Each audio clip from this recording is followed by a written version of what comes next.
I passed through Kisii, the ancestral home of the Kisii people, many times on my way to and from the village where I was a Peace Corps volunteer. The town of Kisii is not particularly beautiful, but the surrounding countryside is absolutely gorgeous.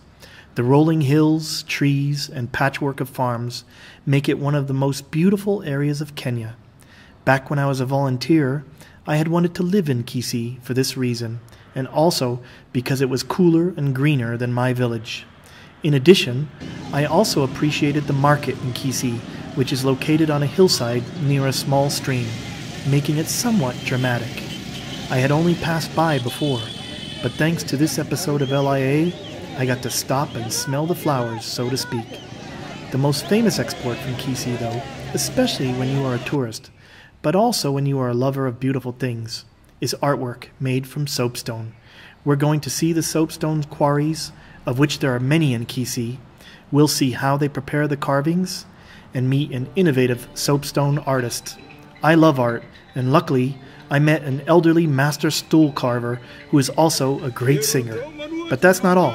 Besides artistry, we'll see some of the other work that goes on in Kisii, and thankfully, we'll meet some other interesting Kisii people. Okay, I found my sister, obviously. Look at that hair. Look at my hair. Huh?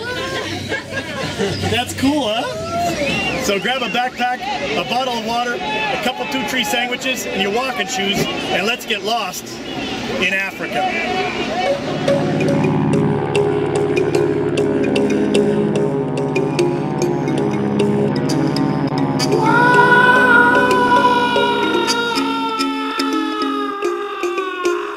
Ouch. Ouch. You're the best.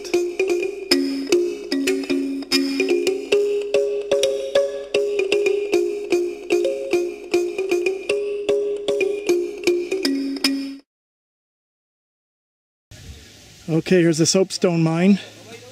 There's many of them in the area. If you have a piece of land, you could mine it. And you could see in the background that farming land, there's another mine back there. There's mines all over this area. You could see it right there. Okay, this is raw soapstone. It's been brought from the mines, and then they're going to take it and start carving it. Here's the first step after they take the raw soapstone. Now he's shaping it into these. Why is he shaping it into these small things right there? Usually get the size he needs. For example, if you want to make this could be maybe a lion, he'll put it into this shape first. Okay. For what he wants. Okay. Then this shape will be carved back into the lion. Okay. Now after they finish from the ones that are outside, the next stage we will be bringing the features, which will look something like this. This is still one of the cats, the cat family that is making. Hopefully this will not be a lion, it might be a cat. Then when they finish this, they will have to use another tool, a tool like a knife, which is here. There are very many tools, so that they bring it out smoothly, to bring the features out to be more smooth. Because if you compare this one and this one looks more real and more finished than this. So there are a number of tools that are used. At times they use this, like a chisel. They can use a saw, the normal saw. Okay. There's a file, different types of files. You can see there's from a very rough one, there's a round one, and there's a smoother one. And they're all used for stone making. And nowadays people are going using current machines and instruments. You can see this is a motor running this machine, whereby they put the soapstone here and the machine cuts it. It makes it faster and more economical, so that there's no wastage. This is the saw they used to use long time. But now that's a two-man saw. This is a two-man saw. They sit on a stone and cut. Okay. But nowadays they're going with the technology. Now they're becoming lazy and they have this machine. Okay, these are soapstone. From the stage we went down, where they were not very smooth, they come to this stage, whereby they have pieces of sandpaper. These sandpapers are for different rough texture. Okay. There's a very rough one to the smooth one. So they work on this. As you can look at the ladies, you are from sandpapering. After those things have come from there, they are washed with soap. Okay. After washing, they come to this stage whereby they wax. As you can see, this lovely lady is waxing. This is the wax. She applies with cotton. Okay. At times they use a brush. Okay. After she's waxed them, they move from this stage of waxing to the stage of shining them. Okay. You can see this gentleman. That man is shining. He's shining them. So you will shine them. You can use a wet cloth, okay, a dry cloth, or a towel. Okay. Then this is what we call the final product. And as you can see, how shiny it is. Really, really shining. I hope there was enough light for you to see. This soapstone has its natural color is usually white, black, pink, or shades of pink, shades of brown, shades of black. But there's some people who love them dyed. For example, this is a candle holder that has been dyed. This is an elephant. You can see even it's been decorated with an elephant. Then the candle is put right here. Okay, they're making a sink out of that. Sink out of the soapstone. Beautiful. Why not? I wonder if the water will stay in it. It will stay, because traditionally we used to make cups long in the 18 something, the 19th century. You used to make cups. Cups and utensils out of soapstone. Okay. So it's not just commercial. It started with our ancestors. Okay. This is what they used to use. Like this is a candle stand. So it started, soapstone was a practical issue, making things that you needed to survive, to live. Household items. Yeah. How long have you been sanding? I think 10 years ago. 10 years? Wow. Are you always doing sanding, or do you do other things also? No, I do sanding only. Just sanding. And do you enjoy the work? Yeah. Well, you're here with all your friends, so I imagine you're laughing a lot, isn't it? Yes. Do you always sand the same thing or different things? Different things. What's your favorite thing to sand? The sand. And what's the favorite thing of all the things you sand? Which one's the best? Wakati ndao. Anytime. Ni kitu gani unapenda sana sana? Hearts, nini? Hearts. Yeah, you like that double heart that woman's doing, isn't it? No, there is a heart. Oh, hearts. Yeah. Okay, the small hearts. Okay, I know what they are. Okay. Is that difficult to sand, the reindeer? Ni ngumu sana kupiga hii msasa. It is very difficult. Ah. Yes. And how long does it take you to sand one of them? Shika hii inakuchukua muda ngapi kupiga hiyo? 1 hour. 1 hour. So how many of those can you do in one day? Kwa siku moja unaweza piga ngapi hizo? 5. Okay. You work for how many hours in a day? 5 hours? 8 hours? 12 hours? 8 hours. 20 hours? 8 hours. And how long have you been doing this work? Ni siku ngapi imekuchukua ukipiga tu msasa? 8 years. This is the easy stuff right here. That's their heart. That's the one that's easy, right? You have the easy work because you're new, isn't it? Wewe unafanya kazi rahisi. Mimi nafanya rahisi kwa sababu because I'm too young. You're too young, yeah. I see that you're young. How long have you been doing this work? For 2 weeks? Umekuwa ukifanya yeye kwa siku ngapi? Ama miaka ngapi? No, how long have you been doing the sanding work? 3 years. 3 years? You're just a baby. 3 years. My name's Wilfred Mutama, and actually I started carving in around 1984, and I learned my carvings from my father. My father usually was carving chess heads. Also, I learned chess carving from my father. As time went, I started again carving other items like human figures, animals, and many other samples I could get from my customers. Yeah. Do you ever come up with your own ideas for something? Yeah, I've come up with very many ideas like chess carving. I've come up with the Maasai sets, Turkana sets. Those are some of the ideas I've come up with. How many pieces do you carve in one day? I can carve 3 to 2 pieces. Like a chess, I can take like 1 month to complete. One chess set, 1 month. 1 month. Wow. Yeah. Maybe I can show you some of the pieces. Yeah, show some of the pieces. Let's see them. These are the bones. These are the bones. Okay.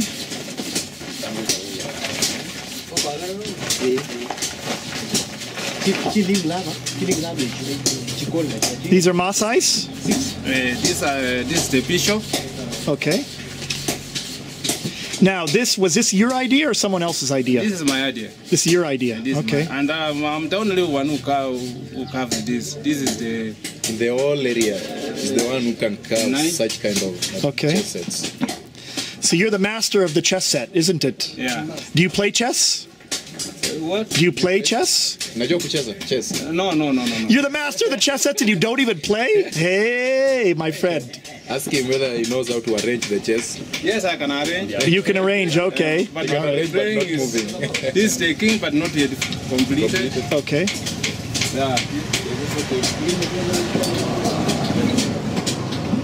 This is the queen. Okay. Not yet complete. So 1 month to make this. Yeah. Rose, how did you get started in carving? She learned it from a friend. So how long have you been carving now? Sasa imekuwa miaka ngapi Kishanga? 10 years. She has been carving for the... You've been carving for 10 years. And what things do you carve? What's your favorite thing to carve? The love notes. Love notes. Yeah. Is that a love note? Yes.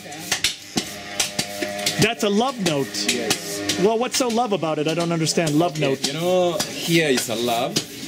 The two are in love, which you don't know where it begins and where it ends. Ah, okay. Now, again, it binds the two. Ah, okay. You know, if you're in love, now this one will bind the two of you together. Okay. This one is also, again, shows relationship, some very serious relationship. And Rose, how long does it take you to carve the double heart? Inachukua muda ngapi? 1 week 1 week. practice. In practice. In practice, okay. And a love note, how long does that take? 2 days and I have 2 days. Thank you, Rose. So about how old were you? How many years did you have when you first started? I was almost 16 years. 16 years. Yeah. What is this right now? This Yes. is a leopard. A leopard. Mwambie wewe unachonga special wanyama. I also do carve different kinds of animals. Okay. Like what type of animals? Like leopard, lion, Okay. elephant, Okay. and almost some figures like human being. Have you ever gone to a park to see an elephant or a leopard or a lion? No, I saw it. I was just in a museum. Not really You mean the museum in Kenya, in Nairobi? Is that where you saw them? in Nairobi. Ay, ay, ay, ay, ay. So how do you know to carve them if you've never even seen them? What do you take pictures from magazines or how do you do it? No, I just since I was interested in drawing, Okay. I had to start looking some pictures. Okay. So I came interested in to carve them while looking. Okay. Yeah, And do you enjoy carving? yeah. Yes, Cap. Mwambie umekava mpaka mambo. Anyway, I've carved this kind of carving. They have taken me up to Canada. You've gone to Canada. Yeah, You went to Canada. yeah. How long were you in Canada for? For 6 months. 6 months. Wow. Was it winter or summer? It was winter time. Winter time. Yeah, yeah. Did you see the snow? Yeah, And what did you think of it? I said, cool. Okay, with Elijah, once again, I just found this piece that he carved, and I want him to explain it, how he came up with the idea, and explain what's happening in the piece. So go ahead, Elijah. So this idea, I came with it up. There is a traditional history which my grandmother was just telling her. It's a family of father and a mother Okay, and a baby. okay, It's a gati here Okay. Which is holding a porridge Okay. or milk inside. So the mother also is just Breastfeeding. Breastfeeding. yeah. Breastfeeding, okay. And also there is another guy there for a tissue of milk. Okay. Yeah. And also this is the traditional bead, which will just make a woman's look beauty. Okay. According to the So the necklace. yeah. Okay. Yeah. But that's not, Kisis don't wear necklaces like that, do they? There before. A long time ago. Yeah. And did you ever see a photo of a Kisii with the necklace like that? Yeah. An old photo? Long time ago. Okay. This is now was to identify that she's married also. Okay, so that identifies she's married. So I assume that the guy next to her right there is her husband. That's her husband, isn't it? Yeah. But I don't understand what's happening. The woman, the baby is taking milk. Yeah. And the man has a gourd in his hand, and the woman has her hand on the gourd, and he has her hand on her shoulder. So what does that mean? Ina symbolize nini? This is love. Ameshika huyu na ameshika hii pot. Yeah. This one holding just she's asking if something is something if it is remains inside here, so that to mix with the milk. Okay. She's just asking whether something is inside here. Okay. And also, is saying also, yes, my baby, there is something inside here. Okay. All right. So basically this idea came from your grandmother. Yeah. But you made it. How did you decide? Like, I see there's no faces on the woman or the man. Why is there no face? Love is blind. Love is blind. Yeah. According to his. Okay. And so how long did it take you to develop this, that you actually came up with the idea and then you carved it? For almost 4 months. 4 months. Yeah. Did the carving took 4 months, or the idea and the carving took 4 months? The idea and the carving. Did you carve several of them first and you didn't like them and then you carved this one, or is this the first one that you carved? It was my first time. So you're a master carver, aren't you? You're a master of carving. Yeah. Are you sure? Yes, Are you the best carver? I am. You're not modest, are you? Because that's a beautiful piece. Do you want it to be colored, or you want it like that natural color? Do you want colors put on it? Just natural color. That's what I think. If you put colors on it, it'll ruin it. Yeah. I think it's beautiful the way it is. I'd love to have that in my house. I think anyone that loves Africa or that loves artwork would love to have that. Yeah. It's a great idea.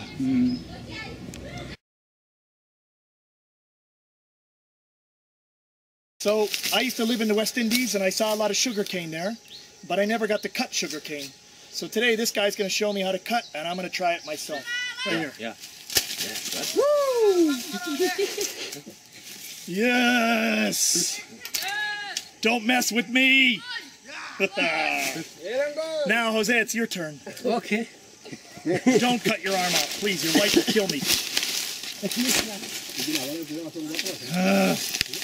Now I'm going to try to cut sugarcane.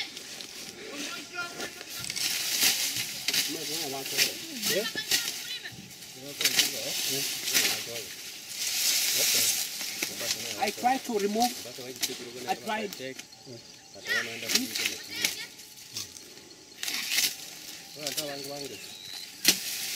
Wow, one slice. Look at the power in that guy. Woo! Yeah. That's what I'm talking about. Okay. Jose, I think you did better than me. I tried. You tried? Anyway, I think you did better. Thank you. You're the best. Okay. Yeah. That's great. Thank you. They take cows and then they tie out on a machine, hand machine, which ground it. They put inside between the two, the three machines. Then it grounds. It makes water, and that water they use it to make African beer. And it's very, very, very, very common here. Many people like it because of making African beer. Then they can sell it and get their money. I think they are doing a good work because after doing that he can get a school fees to get educated. They do about, in a day, they press about 3 tons of cane, which they estimate is maybe about 3,000 stalks of sugar cane. That guy just walks around all day, round and round and round. I don't know how many kilometers he walks, but you can see he's kind of thin. Maybe I should start doing that all day, and maybe I would lose this thing. But I don't think that's going to happen. So there's the sugar's done. And this isn't done yet, this right here. This is just the cane, the juice, huh? This is not ready. This is the first stage. Then it goes like this, then it goes like this one.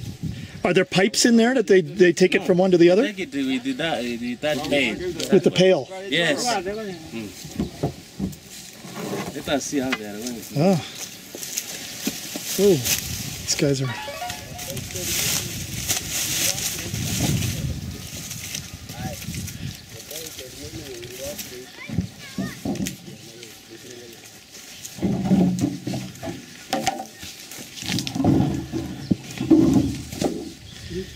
Brown sugar.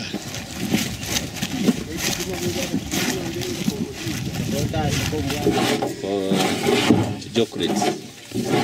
Yeah.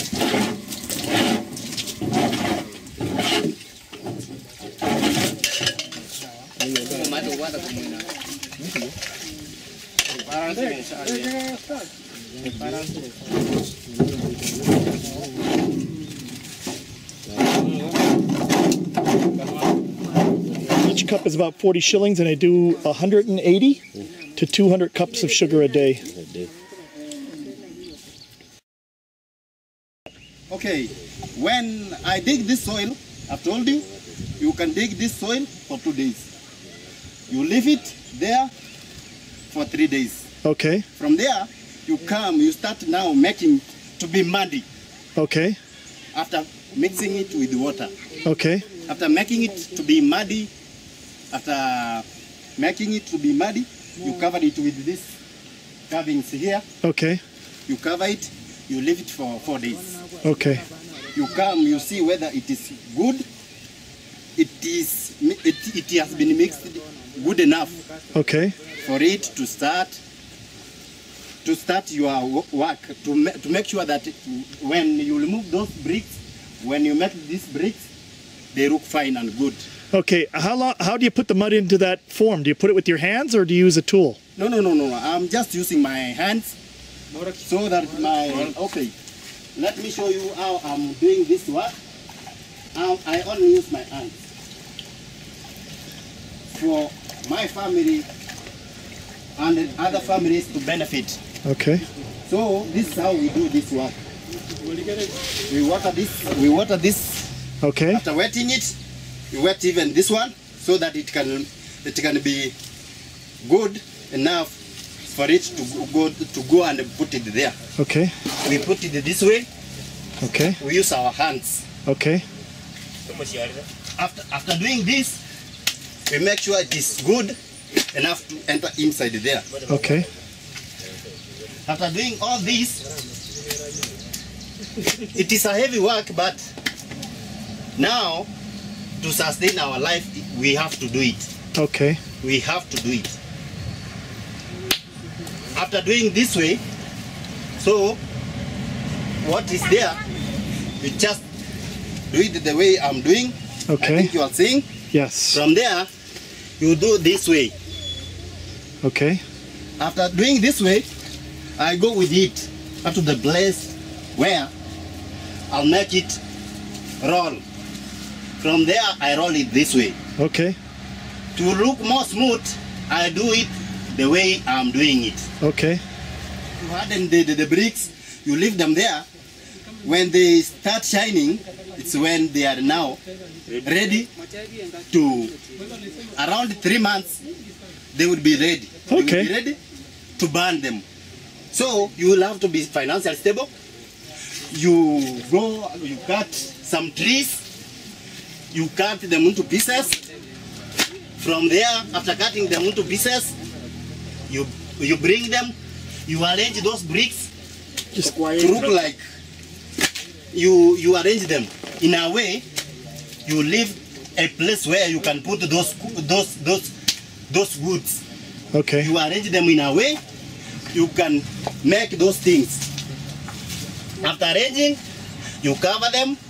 After covering them, now you start burning. You will burn for 2 days, and they will be ready for the same. It's when you will benefit out of this project. Okay, there are those people who are learned, who normally do this work, and there are those one even who are unlearned. But people like we went to school, but since the nation, our country Kenya, it cannot provide to each and every individual who went to school, and you will not sit down there waiting for the nation to provide for you. We will do this work up to the time when you get at least, you've been called somewhere. You will keep on applying for what you went to school for.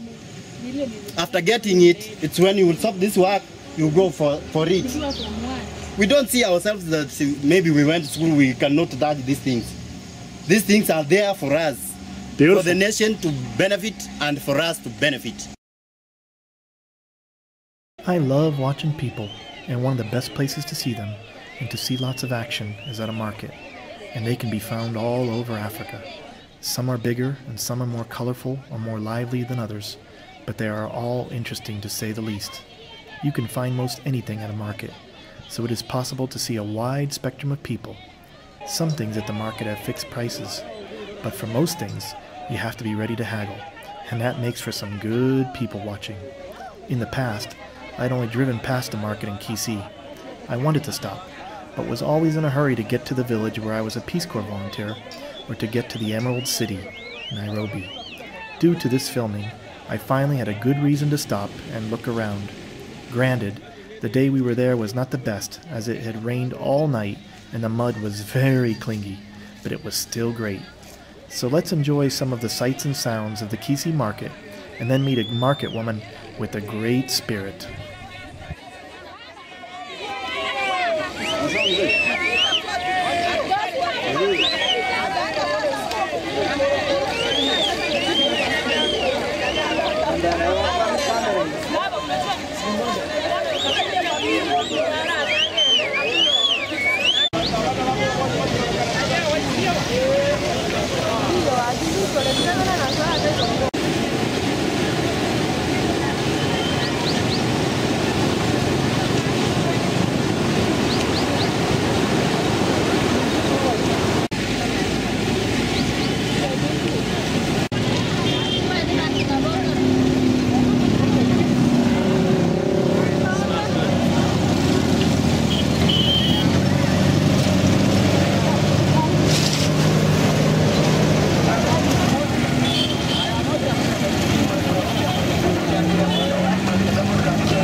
Tell me what you do. I'm selling cabbages. How long have you been selling cabbages? In Darajambili market. But how long have you been selling cabbages? How many years? Almost 15 years. 15 years? Yes. All you do is sell cabbages? Yes. Where do you get the cabbage? We get it from settlement schemes. Okay. From the farmer. And how many do you sell in one day? Sometimes I will sell 40. Some days when there's no vegetable, we can sell even 500 cabbages. You sell 500? Yes. Wow, you must be very rich. Season. Okay, you must be very rich then, isn't it? Yes. You're very rich. Yes. You have a lot of money. No, I don't have. If you sell 500 cabbages, you have a lot of money. when you sell 500 cabbages, you sell even 5 shillings. That is why you can sell more. But if you sell as now, we are selling 50. Okay, so when you have more cabbages, the price is less, isn't it? Yes, when the cabbage is less, we are selling more. Oh, yes. And right now the cabbages are less. Yes, no. Now we are. The price is very high. How much is the price now? 40, 45. And sometimes you sell them for 5. Yes, but now the season now we are selling cabbages very high. Okay. But there's a time we can sell even 5 shillings, 1 cabbage. What time did you come here today? What time in the morning did you come to sell? At 12. At 6 o'clock in the morning? At 6 morning. And what time will you go home? At 7. At 7. Yes. So saa moja. Saa moja usiku. Hey. And how many children do you have? I've got 4. And your children are at home waiting for you to come home with all the money, isn't it? They are waiting me to give food. And do you only sell here 1 day a week? Only on Monday? No, we are selling 4 days per week. 4 days a week. Fantastic. What is your name? My name is Dina. Dina Ugango. You're a lovely woman, Dina. I'm Dina Ugango. I know, I said you're lovely. Yes. You're a lovely woman. Imrembo sana. My husband is Mr. Ugango.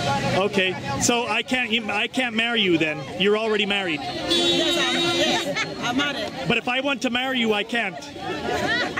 You want to marry me? Wewe ni mrembo sana. But if I'm mrembo, you can marry me. I can leave that husband. So you marry me. Because you are very smart.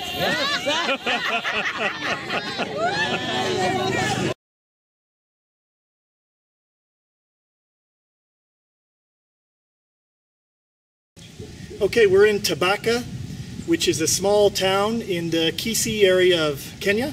We're lucky to have an artist with us. What type of art do you make? When I went to the college, I found a friend who was a sculptor, and he taught me how to make clay work. So you made these? Yes, this is my work. This is my work. And how long did it take you to make something like this? 2 full days. 2 full days. So yes. This is made of clay? Clay. And then you have to put it in a fire to make it hard? Yes. Now, even if you throw it here, okay, and there is rain or anything, it will not damage it. Oh, okay. No, it will not damage it. And what are these right here? That one my father was doing. So when I was young, I started learning. I also learned from him. Okay. And that was about that is about 60 years ago. So you started carving when you were 20? Yes. Okay. There's 2. Okay. So when. But your father used to carve them also? Yes, my father did it, and I had to learn from him. Okay. So after that, I went on doing it on my own, and then the clay came. I started doing the clay. Okay. I think Hosea probably has a question for you too. I'm asking, how do you call these chairs? You say these are Kisii? These are called the Kisii stool. Yeah. Why does it call the Kisii stool? Our oldest people, yeah, great grandfathers, yeah, used to cut trees, yeah, and make them for sitting. And they would have one special one for the old man in the home, which he would sit only himself, and no other person would sit on it, okay, unless his great friend and contemporary. Okay. Otherwise, nobody would sit on it. If a woman sat on it, or the wife, she would go to her home and bring a goat as a fight. Wow. Because she has sat on that can't be true. Yes. That can't be true. Yes. You're saying that's true? Yes. Have you ever known of any woman to sit on her husband's stool and she had to go get a goat? Many of them. Really? Yes, many of them. But if they knew that, why did they do it? Well, they would make a mistake, or during his absence, she would do it that nobody sees it, And then, unfortunately, somebody would come and find her sitting on it, or the husband himself. This tool belongs to my grandfather. Okay. And it is Not your father, your grandfather. my grandfather. Wow. It's 162 years old. This tool. This stool belonged to his grandfather. It's And 162 years old. Exactly. And you can see made the same way. 4 legs, the curvature. I have not tried to mend it. I keep it in a safe so that my grandchildren don't damage it. So the only day I brought it out is today to show you that this is traditionally Kisii. That's what they call Kisii. But now wait. Now you said, could I see that one? Could I touch it? Yes. Okay. It's the first time in my life to hold a 162-year-old stool. I collect stools and chairs, so this is really an honor for me. Now I notice, and you said has 4 legs, but your brother said this is a Kisii stool. It's got 3 legs. Yes. So which is the real Kisii stool? 4 or 3 if it is small. Okay. If it's small, it's 3. It is the size. Okay. Yes. And if it's not going to, not a lot of weight is going to be on it. You see, this is for sitting, for an adult. Okay. But this one for children, and no, you can't sit on it. But now I see other stools, other people in Kenya, maybe the Luos or whatever, they have stools with 3 legs or 4 legs. What makes this unique compared to, how would I be, in other words, if I see this sitting there, and I see a Luo stool sitting there, how do I know this is Kisii? The Luos usually sit on a tree, on a 3 legs stool. Okay. The Kisiis 4. For an adult, it's 4 legs. Yes. So now, because I'm a businessman, I can make all of them. For the Luos and for the Kisiis. But when it is big, we put 4 legs. Okay. Yes. 162 years old. Yes. And wow. is now keeping it safe. Yeah. When that man grows up. That boy. Yes. When he leaves this world, he will give it to him. Wow. Was your grandfather, I mean, making these tools? Exactly. Okay. Exactly. So your father made stools, So also your grandfather made stools? Yes, that is his. He made that one. So you carried on the tradition? Yes. Are other people making the same tools? Yes. Many Your neighbors here? Yes. Okay. Now, Yeah. at this day, Yeah. there are very few. Oh, I see.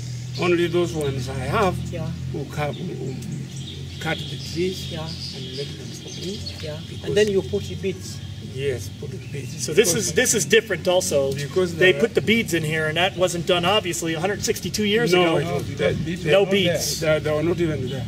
Okay. Yeah. That was made You before put the beads because to Make it beautiful. make it for beautiful selling so that you business. can sell them. Yes, get some money. As to get money. Yes. Okay, that's good. Now what type of wood? Is there only one type of wood that you use for No, a stool? no. All Kisii, big trees can make stone. All of them. Okay. But you want to say all of them you can put beads on it? Because I think some are hardwood. Will beads? There is no hardwood that will prevent the bees from entering. Oh, I see. Yeah. Okay. Now, unless it is a stone. But if it is a wood, the bees will go into it very I think easy. it's because you have got experience of doing that.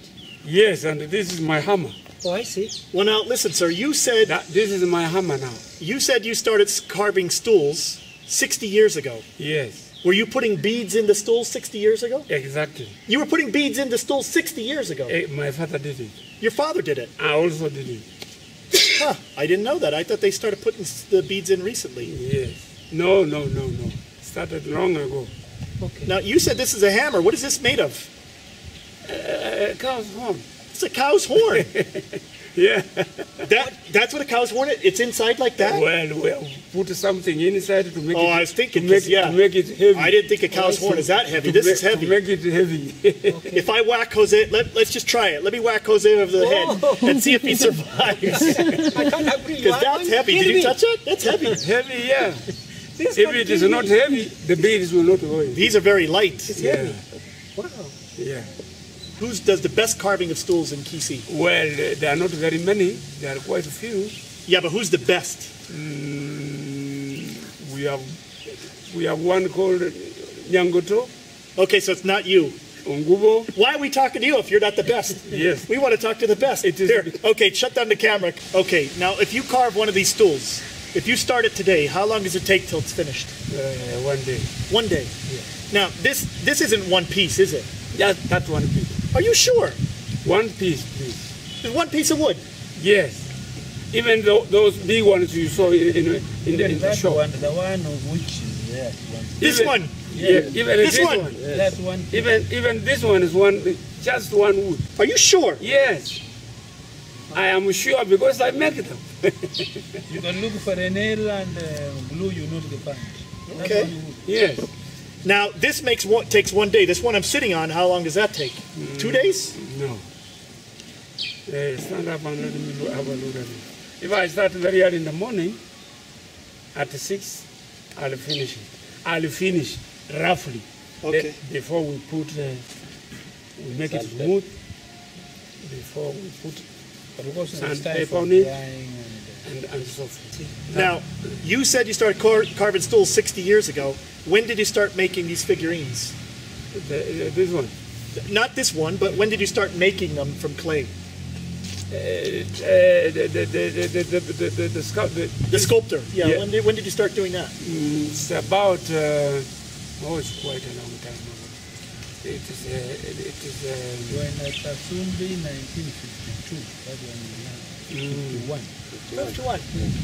1951. Now listen, what do you prefer to do? Do you prefer to make these figurines or do you prefer to make stools?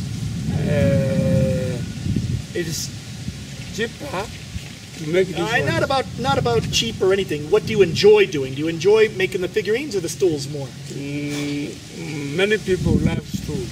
Okay. And because I want some little money, I make the stools. Okay, but if it wasn't about money, would you prefer to make the figurines or the stools? The clay. Amen. Amen. I love this one, but I make those ones because you need the money. Because I need the money. I understand. But otherwise, I love clay. Okay. Yeruto manua chinyomba ontebelio mongi nanga baba. Yeruto manua chinyomba ontebelio mongi nanga baba. Ontebelio mongi nanga baba kababa no yo gosoka maiso. Gosoka maiso, gosoka maiso kababa no yo gosoka maiso.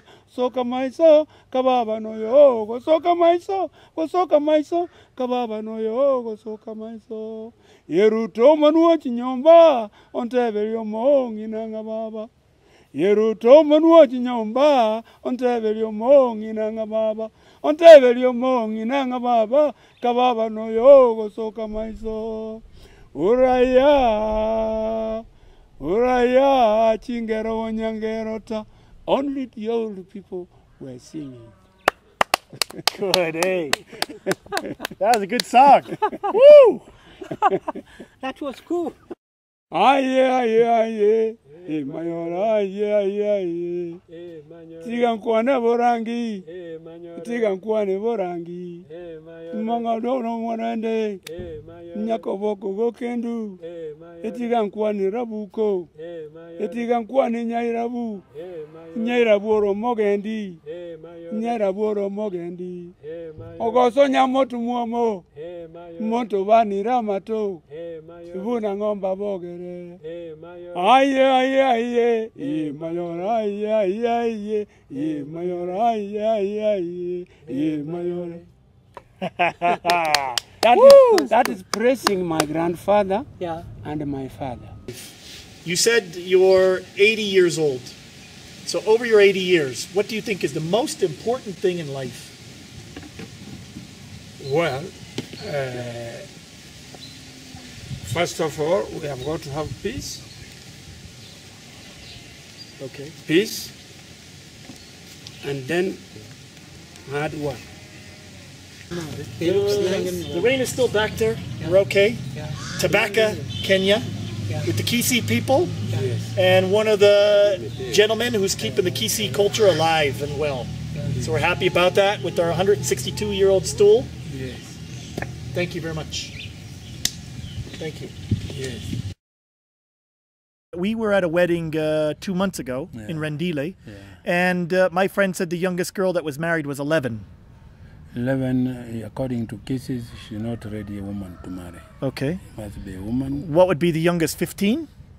Not necessarily, not years, but when she has already the breast, she's physically mature. All right. Yeah, because they mature different ages. Okay.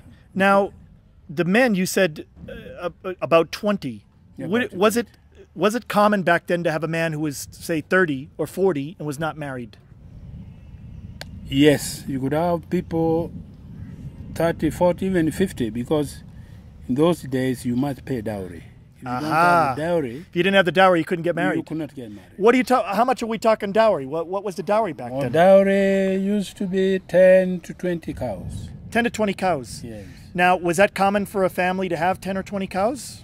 Well, normally, if people assumed that you have got daughters, you have got sisters, brothers, sisters, when one sister is married, that dowry is paid, and then when it's given to a family, you use the same.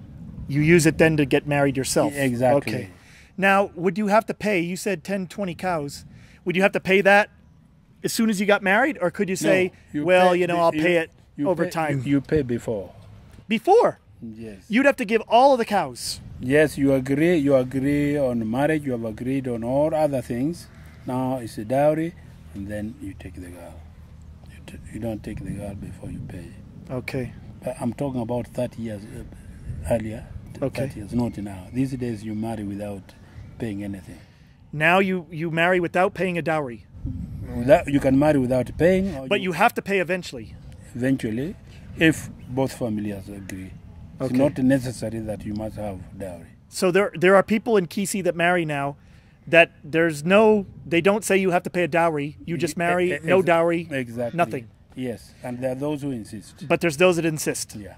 And how would you know, is it just traditionalists that insist, or how does that work, that a family would insist, another family wouldn't? Traditionalists will insist, but those people who have been to school and so on don't see the need. They don't see the need, okay. The culture is changing. Okay. And we think it's for the better. You think it's for the better? We think it's for the better. Why do you think it's for the better? Because if I have no dowry, if I have no wealth, and I want to marry, and I can't marry, you see, that's not fair. Okay. So everybody has the right of getting a wife. Okay. And they should not be pegged on how much property you own. Okay. Yeah. So. Do you think then that people in Kisii now have less than they did 30 years ago? Less what? Well, you said that they used to pay a dowry, but everybody would pay a dowry. Now they're not. Does that mean that they don't have the cows, or they don't have whatever? No. These days you don't pay cows because cows are not there, simply because you may not have space to have 10 cows. You pay in terms of money. Okay. Yeah, it's money. Money. Now, much? I was told, and I was surprised by this, I was told that Kisiis circumcise women. Is that true? Yes. Do they still do that now, or is that finished? 8% does. 8% or 80% does? 80. 80? Yes. They still do? Yes. Okay, now, could you tell me, really, honestly, what's the reason for that? Why circumcise women? Well, what our grandfathers used to tell us, and grandmothers, is that a woman who is not circumcised has loose morals. A woman that's not circumcised has loose morals. So are Kisii men circumcised also? Yes. Okay. All of them. So if a Kisii man is uncircumcised, that means he'll have loose morals. No, not men. Only the women? Only the women. Now, is that fair? Well, it's not a question of being fair, but is it true? Is it true? Yes, it's true. What? Yes, it's true. Oh, come on. Yes. Defend that for me. Are you telling me those 20% of Kisii women that are uncircumcised have loose morals? Is that what you're saying? No. What I'm saying, why these days they don't circumcise.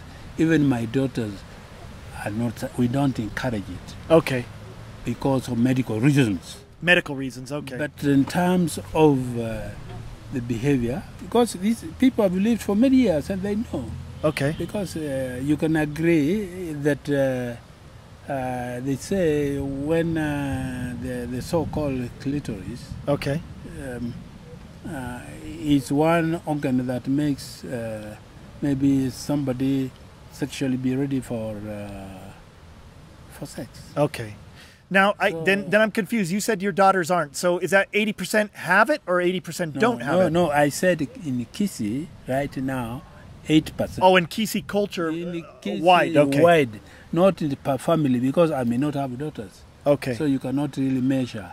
All right. Use a family as a measure, because I might have only boys. Now, you think it's not good for medical reasons. Then why are, in Kisii culture, why are 80% of people still circumcising daughters? Because if you think it's not, if it's medical, why don't the other people think that? How many people do understand modern medicine? I don't know. Very few. And how many people have been in school?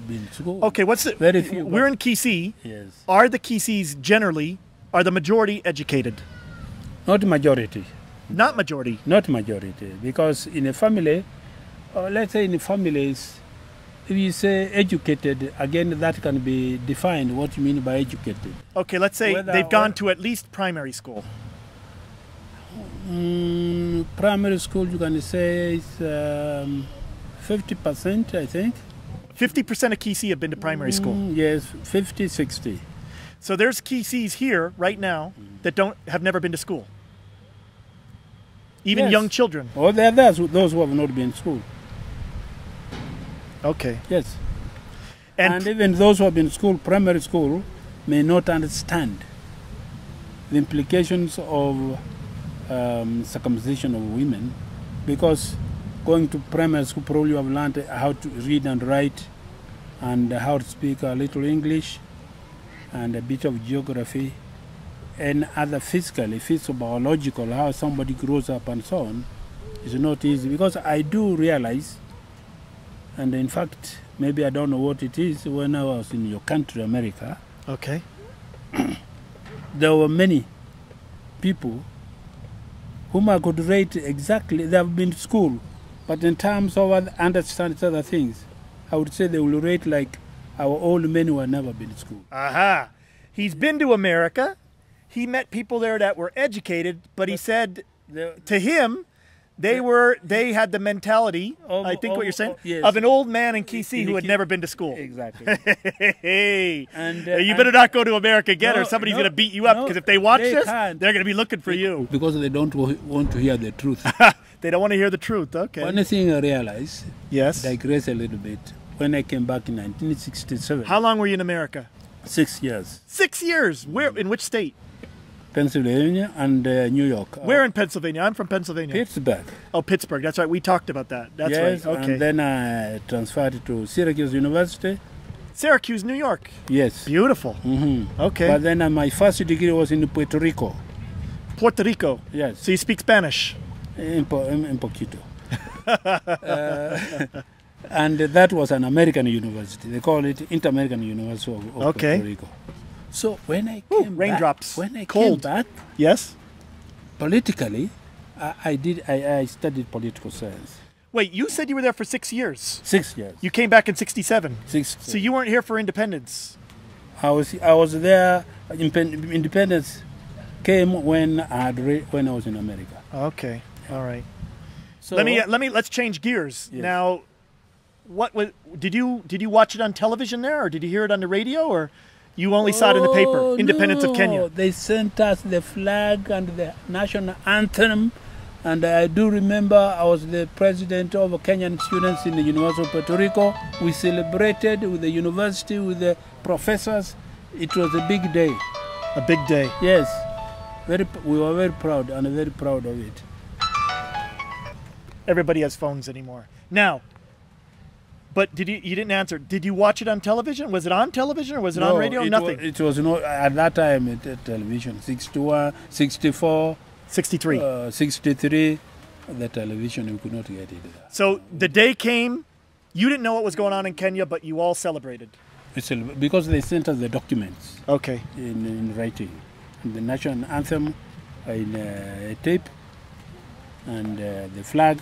Okay. So we raised it up and then we played it. So we were aware. Has the national anthem changed since 1963 to now? No, it's the same thing? It's the same thing. Beautiful. So you first learned it in 1963? And you still remember it? Still remember it. Beautiful. And I don't know if you could see on the cameras, but the rain is dropping and it's cold. No, the point I was making... Yes, I'm sorry, I cut you off. Go ahead, yes. Is that I studied political science. When I came back, what I learned in the university, I found these old men who had never been to school were so much advanced that then I came to realize that university alone is not enough to make somebody know something. There are things people know without going to university. So somebody who has not been in university should not be underrated because he has not been there. You don't know his exposure. You and I agree on that then. Yes. Yeah. I've met people that haven't been to school, but they were smart. They knew what was going on. Exactly. But another people that are in university, you can't imagine how ignorant they are. We met this young lady in Tabaka. She had graduated from university 1 month earlier and was the first university graduate in her family. So how high would you like to go with your degrees? Would you like to get a doctorate degree or do you just want to stop at a master's? My dream was to get my doctorate at 26. But now since I lack funds, you see I'm out. Okay. But I really want to get that doctorate before I reach 30 years. Before you reach 30? So are you planning to marry in between there, or now with the doctorate you say, I'll marry after I get my doctorate? I'll marry after I achieve my doctorate. Ah, you're really career orientated, aren't you?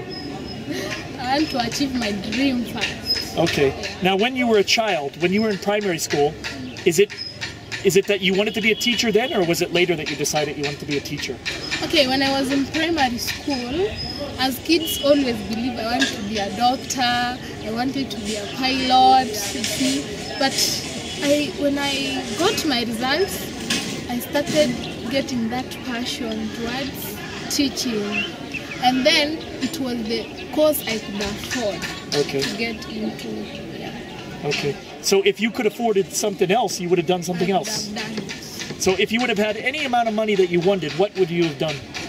I really had passion to do international relations, to do maybe law, some things like that. Okay. I had passion in education. I came to like it after I became a teacher. Okay. So now you're hoping to be a secondary school teacher, teaching Swahili and religion.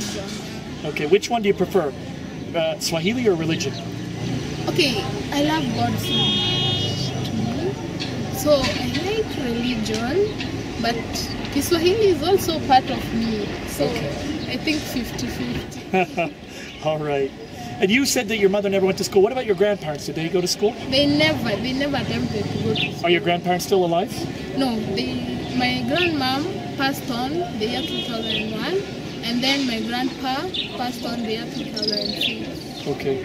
So your younger siblings, are you going to try and, how would I say it, try to inspire them to go to university? Or? That's my project. Actually, my younger sister, who did her KCSE last year, she got a B plane, so I'm struggling so that she can also get into university. Well, that's good. That's honorable. Thank you very much for talking to me. Or should I say, asante sana? There, I speak a little bit of Swahili. Asante sana. Okay.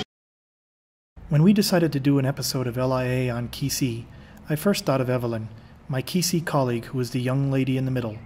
When she told me about herself while we were in Nairobi, I considered myself lucky as she has a fascinating story. When we went to Kisii, she was visiting her parents, so we got to interview her and them together, and their stories are just as, if not more, fascinating. Evelyn, you went to the primary school. Your mother was a teacher, isn't it? Yeah. Yes, but she was a bit unique in that at 3.5 years, she started standard 1. What? 3.5 years. 3.5 years. How did that? She was following. That's legally possible? She was, yes. She was following her mother to the school where she was teaching. So she also went to class. And she was also a special student because she was allowed to wear shoes. The other students were not allowed to wear shoes, isn't it, Evelyn? That's true. Now, why, sir, would they have a rule? Why would they have a rule in Kisii? No, but why would they have a rule in Kisii not to wear shoes? I don't understand that rule. Could you explain it to me? That other children will not feel comfortable when one or so is wearing shoes when they don't have a means of getting shoes. Okay, so basically what you're saying is there was different economic levels of of the students. Yes. And some would have shoes and others wouldn't, and the ones didn't, they'd be maybe not jealous, but maybe disappointed that they didn't have shoes. Correct. I can understand that. She was allowed to wear shoes at that early age. And she was very unique in the sense she was very clever, talented. So she passed on. She went on from study 4, and I think from 4 to study 5, she did exams, and she skipped one class. Yes, I skipped one class. Yes, I skipped one class. She was too good for the class. She was in the next class she was to go to, and she had to skip one class and then go ahead. Okay. So, despite the fact that she was young, she had the brain. The brain was bigger than her age. Okay. So, she went to standard 7 at Iterio, girls boarding. From there, she passed very well and went to Luwaki. Luwaki is one of the renowned secondary schools in the country. Okay. And at Luwaki, I remember she was leading in that region in mathematics. I remember one time our president went to visit that area, and she was given the opportunity to give it to the president. Because she was very good in mathematics. Okay. And she was following the footsteps of her father, because her father was... And who's that? Not easy in mathematics. Okay. Actually was leading in this country in mathematics. So, from there, she passed the O level, and went to Limuru. Okay. All right. A level. From there, she got 9 points. 9 points. And I decided initially that I would have liked her to be an accountant. And we planned that she goes to Agra, North India, not part of India, to go and study. You want to study? BCom. But somehow, when she went to India, something happened that was a bit unfortunate, that when they went to rest at a resort and route to Agra, burglars came at night and stole all the things that she had with the others who were going there. Okay. So I was given information that your daughter is in a problem and blah, blah, blah. So what I did through the Ministry of Education, I had to send money again to help her restart from, to go on with her journey, but now not to Agra, but to Aurangabad. And that happened because I taught many students earlier who were in India, and they had a group of African students. So they learned that she had got a problem in New Delhi. So they organized to take her now where other relatives were, to Aurangabad. So are you basically saying that you sent her to India because you had other students that went to India? No. Why did you choose India? I decided just, because in Kenya here, the 9 points would not take her where I wanted. Okay. So I had to take her out so that she could get the type of education I wanted, the profession. I know, but all the countries in the world, why India? Actually, at that time, many Kisis were going to India. Okay. Many Kisis were going to study Okay. law and that commerce, even in doctorate. Okay. That's medicine. Okay. Were going there. So I also decided, part of prestige also, Okay. that I take my child to India. Okay. So she went to Aurangabad, and we were sacrificing, sending money every time. Did you eat for those 5 years? Did you eat anything for those 5 years? I see one of your teeth in the bottom is missing. Did it fall out because you were so hungry? And, there is no single time people complained that I was growing thin. I was all right. Okay. We were sacrificing and we were managing. Yeah, because we were teachers, we were managing. Tell the story of the missing tooth. It's a very nice story. This one here. Yes. You got in a fight. According to Kisii custom, people removed the 2 teeth in the lower part. Okay. Because when one is sick, to get food in the stomach, when teeth are closed completely, Okay. it's not easy. Okay. So when there's a gap, they can use it to pour gruel or uji and other foods, it's liquid foods, so that somebody can continue surviving. Okay. So if all teeth are there, they closely neat, it is very difficult to open the mouth and then get somebody to take something to eat. Okay. There's a problem when one is sick, actually. So you had those pulled out? Yeah, they were pulled out. How old were you when that was done? Eh? How old were you when that was done? I can't remember. That one I can't remember. Okay. Well, sometimes back, early time when I was a young man. So now we've talked about Evelyn, and Evelyn's going to have a chance to talk, but what about you? Your education? Yeah. Were your parents educated? No. Actually, in a family, my father had 4 wives, and in that family,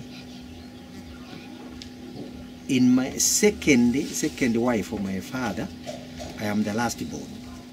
You're the baby of the family? Yes. Me too. I'm the baby of my family. Born. Okay. The baby. So You're a big baby. I was the first one. Okay. To sneak through education to all up to university. Are you telling me that your brothers and sisters didn't go to school? University, no. Oh, they went to school but not university. Somewhere near there. It was not important for them to go ahead during that time because there was a lot of plot or land to cultivate, a lot of animals to look after. Okay. So it was not so important. But I managed to squeeze through. And I started standard 2 when I was 17 years. Wow.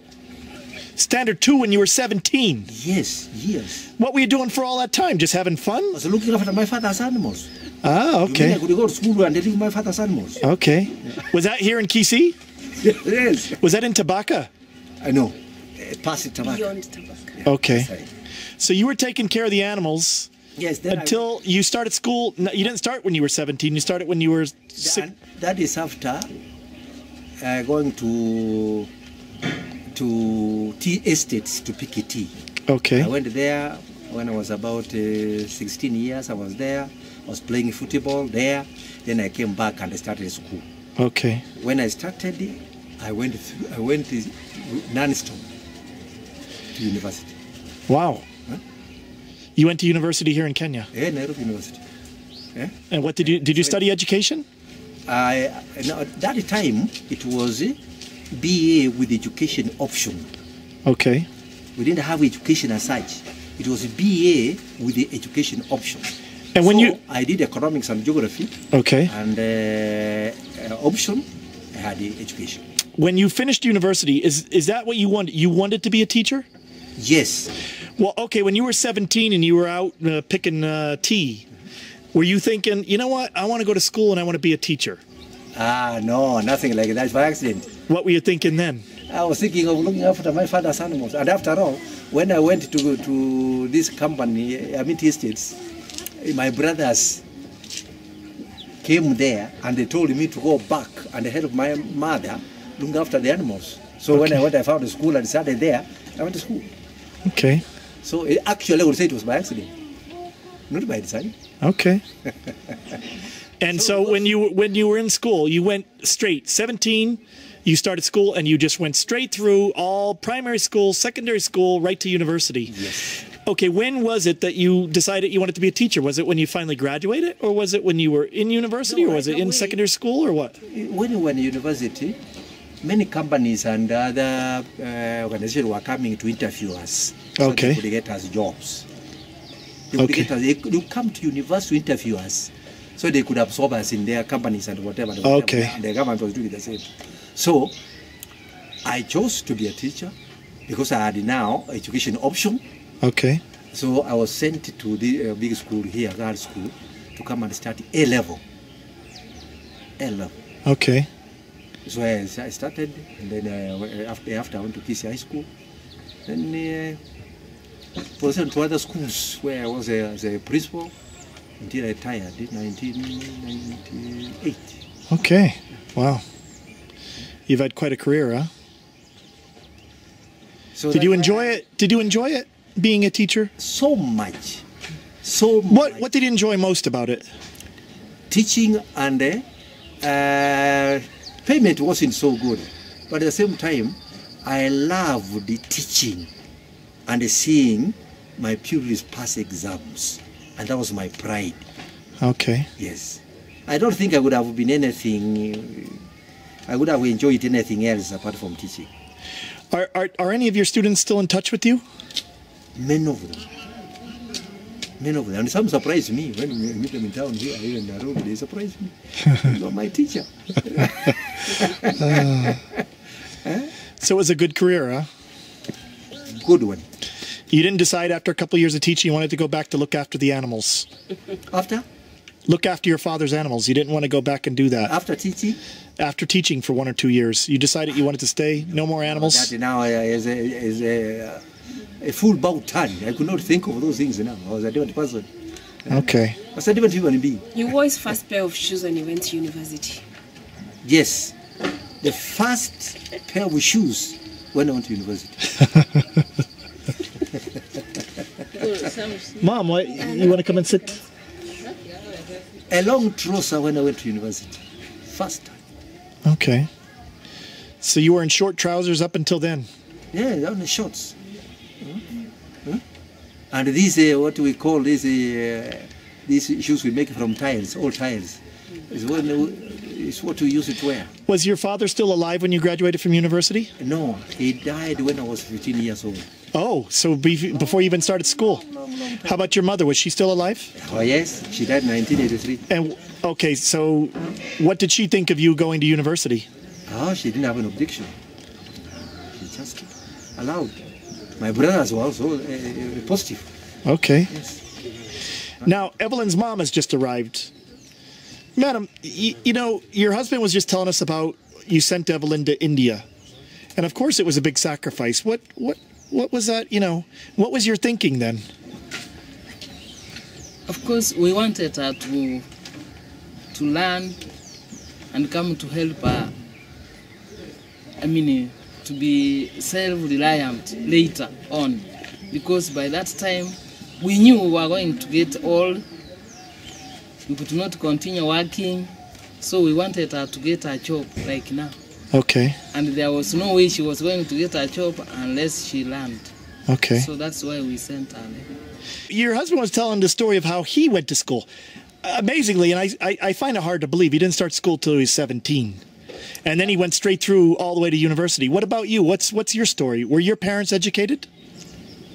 Not really, but my father was, by that time, administrator. He was an administrator. Okay. He knew something. At least he had knowledge of how to administer or to help his children to go to he school. Was, okay. Yeah. So he was very positive because as he went out, he saw many others, many girls who had learned, and he wanted me also to learn. Were you the eldest daughter of your parents? I was the firstborn. Okay. So you started school at, did you start school at 3.5 years old? No. I was big enough. That was unique. Do you remember how old you were when you started school? I think I was about 15. What? What did you say? 12. 12 when you started? Yes. I was a big girl. And when you went to school, when you started school at 12, did you know that someday you wanted to be a teacher, or did it just happen? No. I just wanted to know how to write, and speak a few English words. Okay. That was my aim. And what inspired you to do that? I mean, why did you decide I want to learn to write? I want to speak a few words of English. What brought you to that? Because my father, as an administrator, was moving out to other people. He was traveling a lot. Traveling a lot, and he was meeting people, not really Kisii. Okay. So he wanted. His daughters also to. Yeah, to know some languages which I could use communicating with other people, especially those ones who are not Kisii. Okay. And so do you remember when it was, or how old you were when you decided I want to be a teacher? About 20 or what? 20 something. Okay. Yeah. So were you like your husband? You started school at a later age, but then you went straight through primary school, secondary school, university?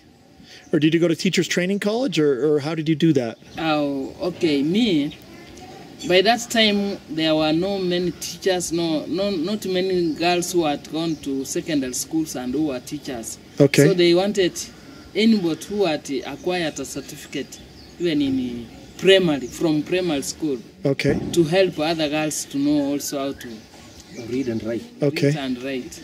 Okay. Then before I went to college, I was employed. Okay. As a primary teacher. Okay. So when I was still teaching is when they took me to in-service. We used to call it in-service course. Okay. And you go to the college when you are still working. Okay. That is how I got my training. Okay. And after that, I was promoting myself, though not so high. I reached somewhere and then I could not continue. Because of them. And did you always teach in Kisii, or did you teach in other areas of Kenya? No, I only taught in Kisii. Okay. But in different schools. And what was it like being a student in India? It was fun. Initially, it was difficult because there was a culture shock. Okay. And then with time, we got used to the people, we got used to the culture, and it became really exciting. I think Indians have a great sense of humor. My lecturers were really, really nice people, and it was fun being a student there. Did you learn the language when you were there? I could speak a little bit. I could understand Hindi and Marathi. Okay. Marathi is the language in Maharashtra state. Okay. Okay. Yeah. So yeah, at least we could communicate in the market, in the shop. And so 5 years in India, I mean, a lot must have happened during that time. Could you tell a little bit about what it was like? All I can say is that we saw a transition in India. When I went in 1990, I said the year, there were more older students going for further studies, like they had worked in Kenya and made some savings and then they traveled. Okay. I think I was among the first young students to go abroad, to go to India. Okay. And so there was the thinking of the students. It was sort of a different culture completely. And with time, the year after me, there were more younger students coming to India. And I think we used to call them the MTV generation. So it was really different. Okay. And then the Indians got used to us, got used to the different cultures. I know that when the first time we had this so-called MTV generation, they were shocked. Indians were shocked, and they were asking whether these were Kenyan students or they were American students. Okay. Because they were aping a lot of things from the West. Okay. So, but it was quite an experience. I loved the food in India. I loved they have lots and lots of tourist historical sites.